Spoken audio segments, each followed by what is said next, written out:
Have you ever thought about your outlook on life? Have you ever thought about the way that your outlook on life impacts the way that your life is actually proceeding, the way things are actually going, the way that they are turning out for you? Do others look forward to sharing space with you because of your positive outlook, or do they sort of take it with a moment of dread, knowing that it will sort of suck a little life out of them to be around a negative outlook on things? Think of someone maybe you respect for their accomplishments, for what they have achieved in their personal life or professional life or in some other arena in their world. How is it that they always seem to carry with them an attitude of perseverance? How is it that that individual always seems to carry the ability to overcome? Our passage today from John chapter 20 is one place of many in Scripture where Jesus gives us great insight into the life that is well lived, the life that is best lived in a discipling relationship with Jesus, who is the Christ. We're in a sermon series called Confessions of Faith. All across the New Testament, there are examples of places where individuals come to a point in life where they can no longer escape. They've come to a realization of who Jesus is, not only in the created order of things, but also for them personally, individually. And so we're studying how they respond, how they verbalize, how they put into words their faith in Jesus. One of the things we're discovering is that there are lots of different starting points for faith. And there are lots of different ways, lots of different words, lots of different expressions that people use to describe their saving relationship with Jesus. And today is another example. My Lord and my God. So says the disciple named Thomas. My Lord and my God, he says to and of Jesus. It's in John chapter 20, a passage that takes place after the crucifixion, after Jesus has gone selflessly and sacrificially and lovingly to the cross, after Jesus has died, after his lifeless body has been taken down off the cross, laid in a borrowed tomb, and 3 days later, after Jesus walks victoriously out of the grave with victory over death itself. Jesus begins a series of appearances. He appears to one disciple and another, and one group of followers and another. Various Gospels tell these stories, and John is one of them. In one of those appearances, Jesus is in the presence of most of the disciples. Most, but not all, witness the resurrected Jesus and are convinced of the truth and the power of his resurrection. Most, but not all. And one key absence is a man named Thomas. Now, some of the disciples are people we don't get to know particularly well. In some of the cases of the disciples, we might hear a name and very little description. We might never hear their voices. There may not be a passage in which they are the focus of the action in the story, but not so with Thomas. Thomas is someone we get to know fairly well, particularly in John's Gospel. There are a number of stories that include Thomas, and we get to hear his voice. We get to know a little bit more of his personality. These are his words, my Lord and my God. And they come only after a season of struggle in his life. He is reluctant. He is resistant. Perhaps even defiant in how he responds to the word that he hears from the other disciples that Jesus is risen. He can't simply take it, or won't simply take it, as they have described it to him, that they have beheld the resurrected Jesus. Our English language translations capture Thomas's words. We know what he says. We know of his struggle. Chapter 20, verse 25, unless I see the mark of the nails in his hands and put my finger in the mark of the nails and my hand in his side, I will not believe, he says. Can you just feel the depth of his woundedness in stammering out those words? Yes, our English language captures those words, but does not effectively capture their meaning. There is more here than meets the eye. There is more here than what is at the surface of his words. Sometimes you and I may hear the phrase, do not doubt. And perhaps we think Jesus is somehow saying to him, do not be troubled. Or do not be someone who asks questions. That doesn't at all seem to be what Jesus is saying here. After all, think about how comfortable Jesus is with questions, particularly by this point in his resurrection life. Right? Jesus has been dealing with questions from his accusers, but also from persons of faith all throughout his public ministry at this point. He faces them all the time, whether they are chief priests and scribes or just folks who have come to see him in some country crossroads community where he is teaching and preaching.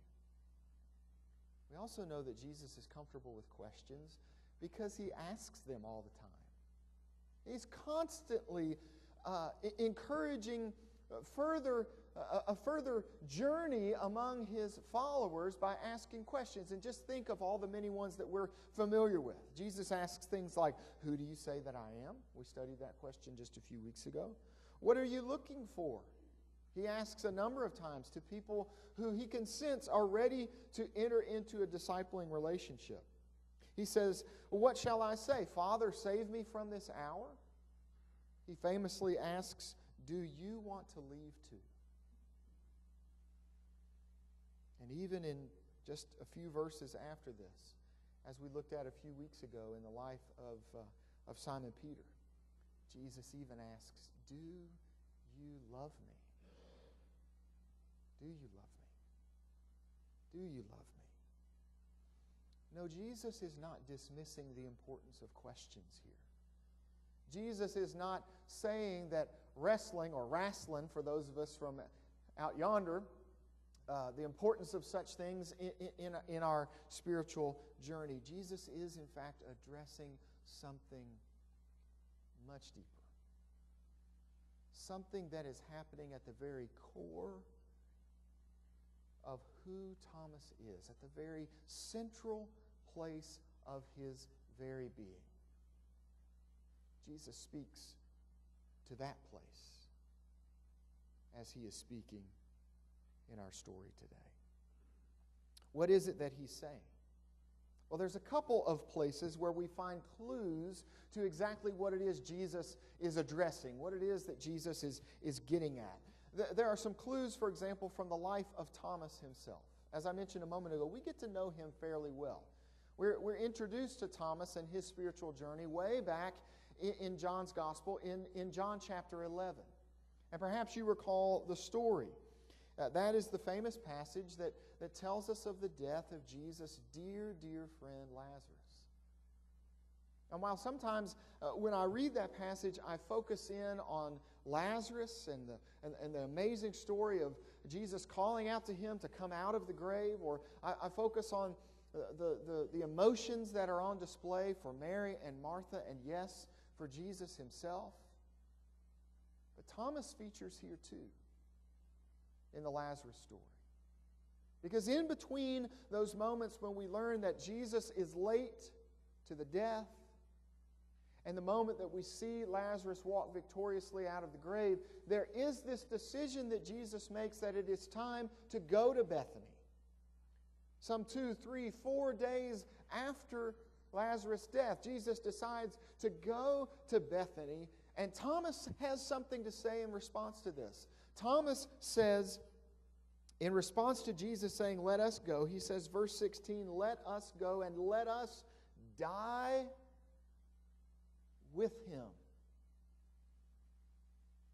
Is there a bolder declaration of faith among a disciple? I would rank this right up there with Simon Peter stepping out of the boat and walking on water. Here is a moment when one of the disciples is so in touch and so in tune with who Jesus is and who Jesus is becoming within his own life that he's able to say, "There's nothing in this life that would hold me back from discipleship with Jesus." And if that's where he's going, and if discipleship for Lazarus has also resulted in death, then let us go alongside. There are other places that we learn of Thomas's story and learn a little bit more about what it is that Jesus is speaking to in John chapter 20. For example, in chapter 14, Jesus is teaching this beautiful passage, familiar to us, as he's talking about his Father's house, his daddy's place, where there's preparation taking place so that you and I, all of us, each one, will have somewhere that we may go. Somewhere that we may go and be loved and have rest and be with Jesus face to face. And in chapter 14, Jesus says to the disciples, "You know the place. You know the way to the place where I am going." Verse 5, Thomas speaks again. Thomas features in this story as well. He says, "How can we know the way?" To which Jesus replies, "I am the way and the truth and the life. No one comes to the Father but through me. I'm the way home. I'm the way to the place that's being prepared for you," he says. And then this famous passage that we're studying today in chapter 20. Thomas simply cannot accept at face value the report that he hears from those who saw Jesus. Thomas wasn't present. He can't wrap his mind. He can't wrap his heart. He can't wrap his life around the words that are relayed to him of the post-resurrection appearance of Jesus. In verse 25, he speaks again, "Unless I see the mark of the nails and put my finger in the mark of the nails and my hand in his side, I will not believe." Maybe you can hear the difference. Maybe you can hear the stark contrast between different moments in Thomas's life and the different trajectories for his life from which he has to choose. Here in one place in chapter 11 is this bold declaration of faith, this bold pledge of discipleship, even unto death. In chapter 14, this great clarifying question asked directly to Jesus that opens up one of the most beloved, comforting, reassuring passages in all of Christendom. "I am the way," says Jesus. "I am the truth. I am the life. You come to the Father through me." But then, this other path, represented in chapter 20, this other life trajectory, given voice in chapter 20. Let us hear it, friends. How unlike himself Thomas is in this moment. How what has transpired in his life has so beaten him down. How broken he is, that he gives this sort of sullen, infused with bravado, overreaction, this bitter dismissiveness, this gruesome declaration. I want to stick my finger in. How horrific. What a low place. Out of that depth of woundedness, Thomas speaks. No, Jesus is addressing something that is happening at the very heart, at the very crossroads of Thomas's own identity. There are other clues that might help us understand what it is that Jesus is addressing. Several clues from his words themselves. You see, there are several ancient Greek words for doubt. And we're probably familiar with passages that include some of them. There's one in chapter 13 of John's own gospel. Jesus says, one of you will betray me. And the disciples start scratching their heads. That word is doubt. In the ancient Greek word, that's a word for doubt. They simply lack the information. They lack the knowledge of who it is that will betray Jesus. And so they wonder. That's one word for doubt. Not the same word in chapter 20. There's another option. We find it in Acts chapter 5. The apostles are in prison, and in the dead of night, in the stillness of the prison, an angel of the Lord comes and sets them free, and they go back out to preaching what they were in prison for to begin with. And the next day, the guard comes and seeks to bring them before trial and has to come and report and say, well, they're missing, they're gone. And the chief priests are left wondering what in the world has happened to them. That's a second option. That's another ancient Greek word for doubt. There's a third option in the New Testament. In Acts chapter 10, Simon Peter sees this famous vision. Now I see how true it is that God does not show favoritism. Who are you, Simon Peter, to declare unclean anything that I have made? And it changes his life. He begins to realize that he's been rigid and hard-hearted about some things that were not his to be rigid and hard-hearted about to begin with. And at the end of this, the Holy One speaks to him and says, there are going to be 3 men coming. Go with them without hesitation. And that word that's translated for hesitation is even a third option for doubt. None of these other options that are used elsewhere in Scripture for doubt are the word that is chosen here in John chapter 20. So Jesus is not simply saying, even though at the surface level our language may look this way, Jesus isn't saying at a deeper place, do not doubt, do not raise questions. Literally, he's saying, do not be faithless. Or actually, an even more basic translation of it is, this is the negative form of faith. It's just a prefix at the beginning of the word for faith that says not faith. Do not practice unfaith. Do not be unbelieving.